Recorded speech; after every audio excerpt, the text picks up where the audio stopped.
Hey guys, how's it going? Today we're going to be going over the 2015 to 2020 Hellcat coil pack and spark plug removal. These are some of the issues that we have had so far with removing those coil packs and the spark plugs. So stay tuned and we're going to be going over some of those issues that we've had. Thanks. Some of the tools that I've used to get this job done. First, we started off with a adjustable ratchet. This will come in really clutch for reaching those bolts that hold on the actual coil pack right here in these holes.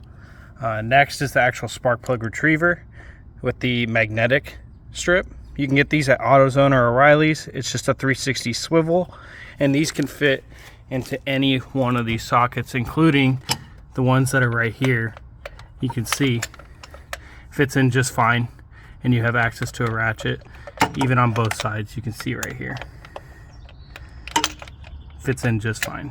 That one is really helpful, and it'll make this job 30 times easier.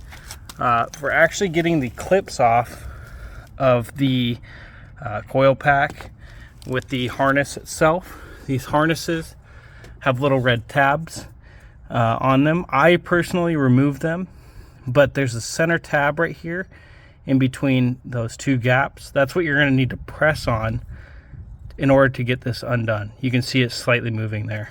So what I did on the passenger side is I took this little scriber tool, and when they were sitting in there, I would reach around with it and pull that clip off of it right there, off of the coil pack.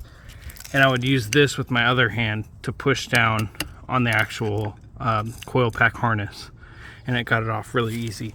One more thing for the removal is we took off the AC lines right here, and we unbolted the actual fuse box and got this out.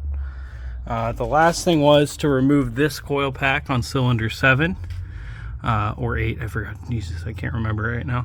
But to remove this one, you actually have to undo this ground that holds these two wires, because the coil pack does not come out on this side.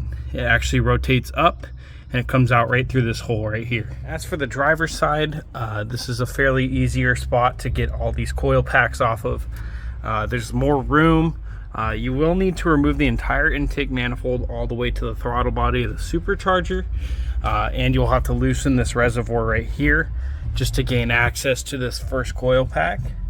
As for that tool that I showed you for the spark plug reacher, it does reach all these with ease. The main thing to be careful about is these AC lines. You don't want to damage them when removing this first one.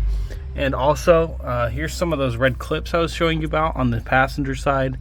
The driver's side was way easier, given you have more room on this side. All the coil packs, when you're pulling, you'll pull them down and the boots will come straight up for these three coil packs. As for this one you'll pull towards you and the boots will go, they'll kick back to the rear end of the car, and that's how you get this one out without damaging these AC lines right here.